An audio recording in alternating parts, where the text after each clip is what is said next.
Today, I'd like to give you 5 things a Christian realtor must do in today's market. Now, and this would also apply to if you're a real estate agent and not a Christian, but this video will be tailor-made to somebody who is a Jesus follower to give you some scripture base and just some different perspective on things. But either way, please watch this video. I hope it provides value to you.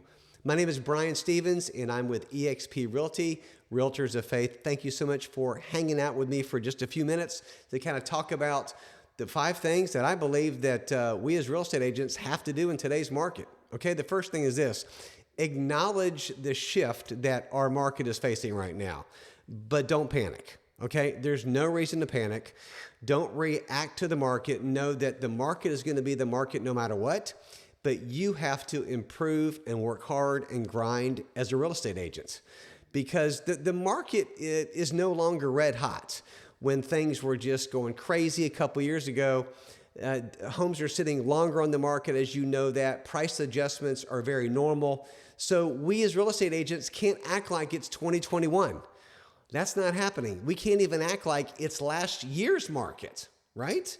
The market, as I'm recording this video, is end of June 2025.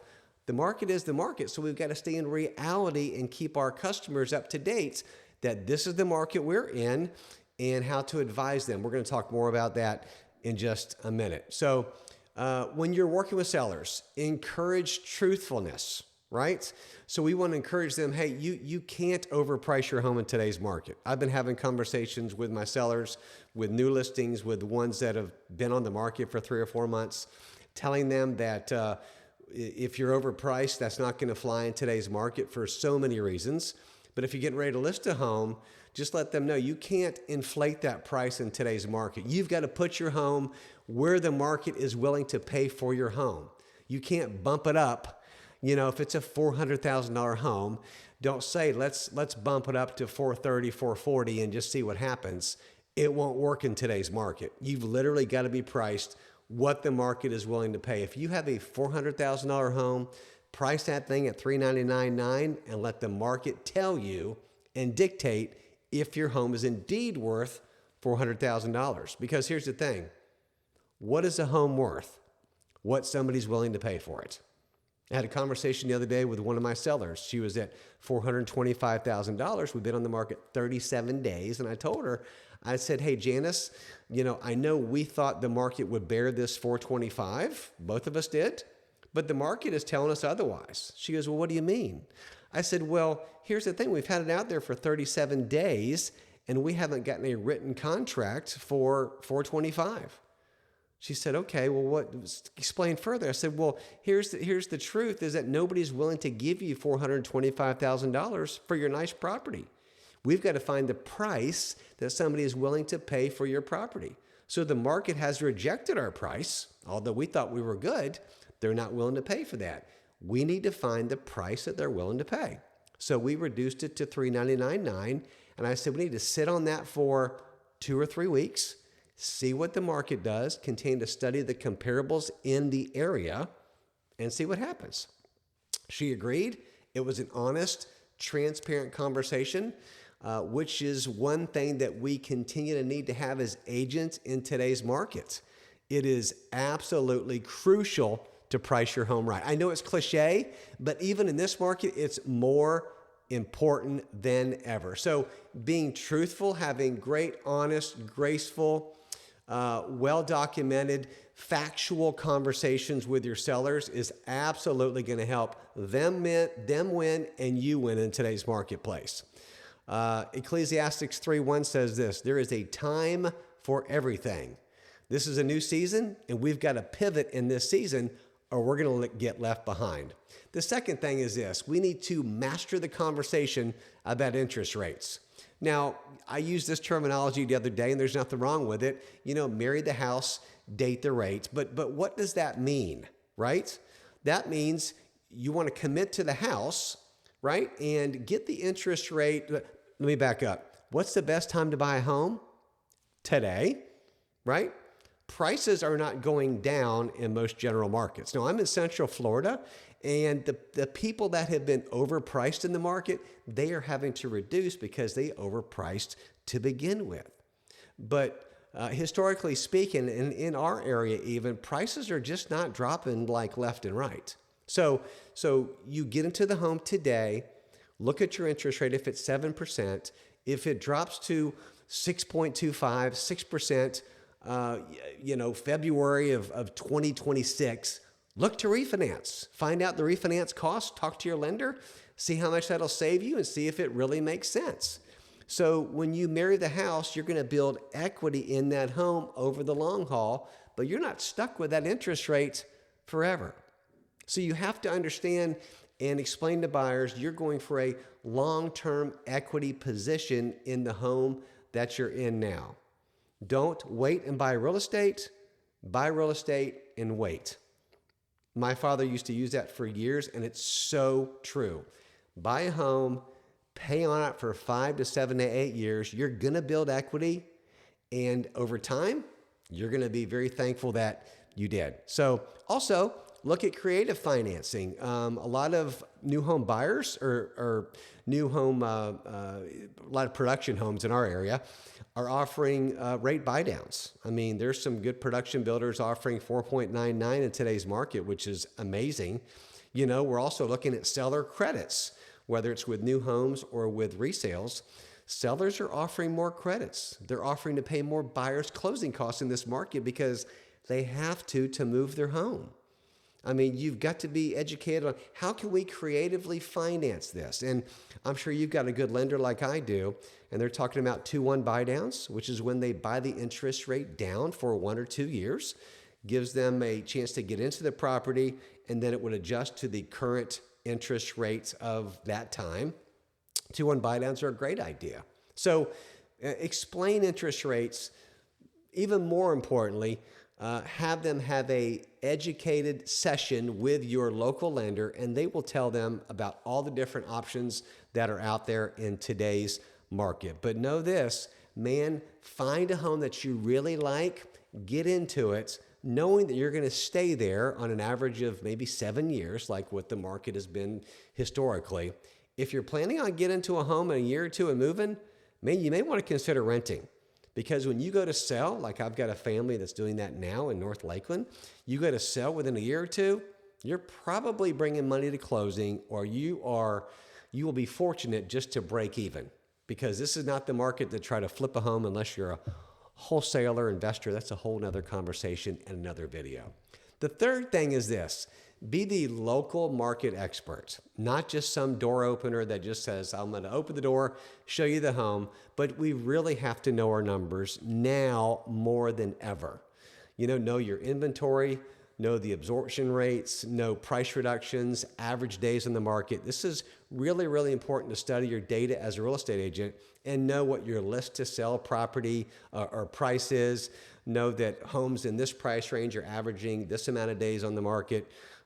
When we study the market, and in our case, we're in Central Florida, in Lakeland, Florida, Polk County, knowing Lakeland, Winter Haven, Bartow, Mulberry, Auburndale, knowing that market the best you can by studying the data, looking at the MLS hot sheet that comes out every day, at least twice a day. I'm looking on MLS in the morning, in the afternoon or evening, what went active today, what pended, and what sold, which is one of the most important things. What are things selling for? Knowing your price range, knowing the days on the market that it took that long to sell, knowing the list to sell percentage, knowing did it have upgrades or not, knowing exactly what the market is doing in your specific area, because people look to us to know the market.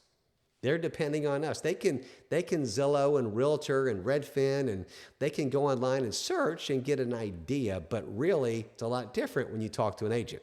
We're boots on the ground. We're in this market every day. We're talking to buyers and sellers. We're talking to our lenders, to our inspectors, to our title companies. We kind of really know what's going on in the market, which is so important for you as an agent to be a local expert, but also for your clients to hire you as a local expert. So anyways, be an advisor to people, be a teacher, always have a heart of a teacher, and be willing to explain things to buyers and sellers, because they will really, really appreciate it. And set yourself apart by doing that, being solution oriented, right? We are in the business to provide solutions to people. So we're going to help with facts and data, but not just that. We're to provide solutions to them so they can ultimately fulfill their real estate goals. And in Colossians 3:23, that we know that excellence honors God. What does the scripture say? It says, whatever you do, work at it with all your heart unto the Lord, not unto men. So when we do our business, we're to work hard unto Jesus with this, not just to try to please man, because you and I know that'll never happen.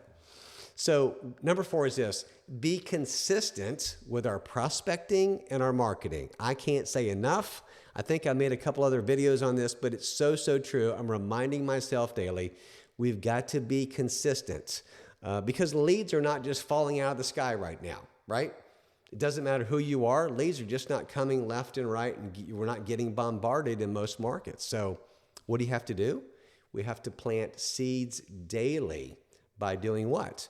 By making videos, by emailing clients, past customers, friends, family, by doing open houses, and being consistently posting on social media to stay in front of people, and making YouTube videos, by the way, too. I'll throw that in there. But one of the things that changed my business, probably 4 or 5 years ago, is scheduling 1 to 2 hours daily for lead generation time.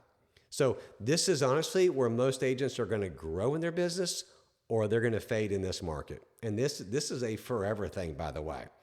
If you're a real estate agent and you're not willing to spend time trying to generate leads, trying to generate business, which again, that's a whole nother video, how we can do that. If you're not willing to take the time to do that, you're probably not going to last in this business. And you may maintain, but it's going to be hard to last. And I will tell you this, when I started scheduling my morning time to do this, and hey, do whatever works for you. You may be a 9 to 10, 9 to 11. You may be a 8 to 10. And then some of you may say, I'm going to do it after hours, maybe 5 to 7 or what have you. I suggest doing it in the morning. It seems to be the best way. You start off your day with a win. You start off your day getting that over with, because nobody enjoys it. Let's face it. Well, some people enjoy it, but it's a little painful. It's hard to do. It takes a discipline, a consistency, and an intentionality to do this. So do it in the morning.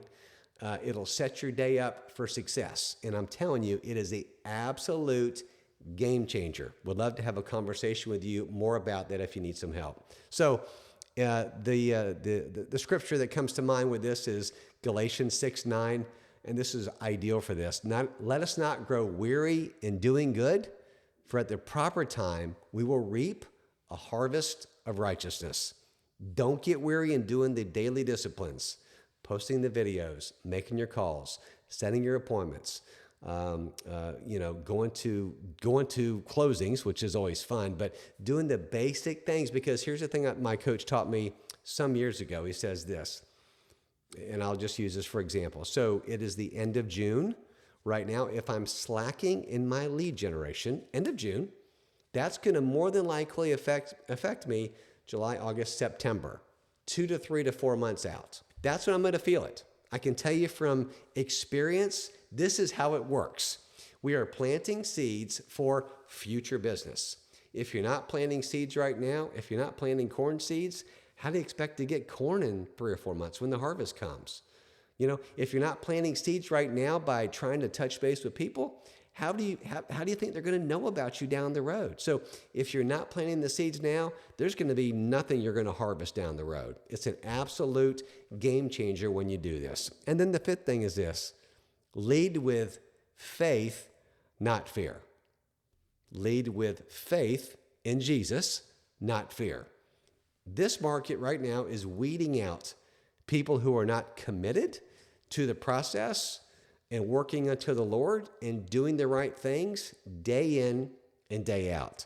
So don't let discouragement steal the mission that God has put you on.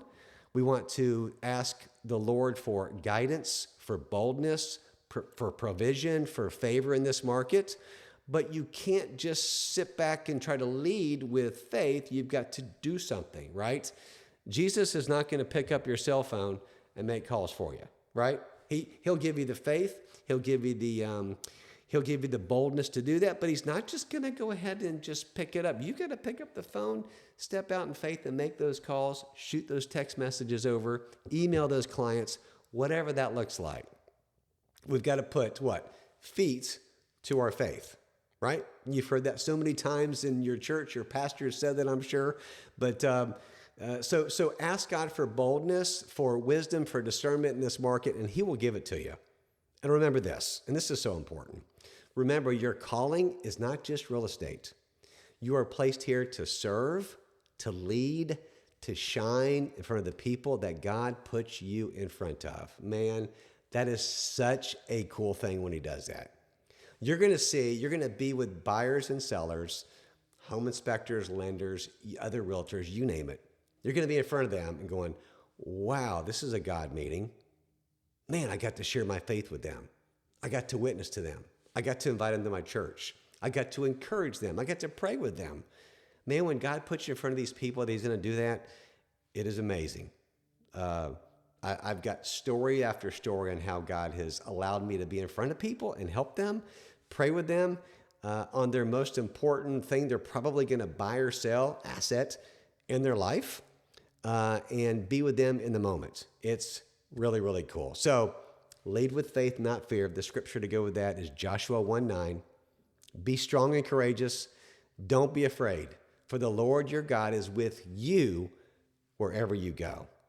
I hope this video has encouraged you today, brightened your faith, helped you in your wisdom and your discernment with this market today as a real estate agent, as a follower of Jesus, as somebody who God has put in this field to make a difference in other people's lives. Real estate, being a realtor, is absolutely a ministry.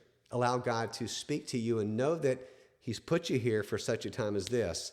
He will use you if you allow him to, but you got to step out in faith and you got to do something about it. So would love to connect with you. All my information is below, and would love to have a conversation with you, tell you about eXp Realty, our Realtors of Faith program, and what God is doing. There's some really cool stuff going on right now. So, hey, drop a comment below. Let me know your favorite part of this video, and let's connect. Have a great day. God bless.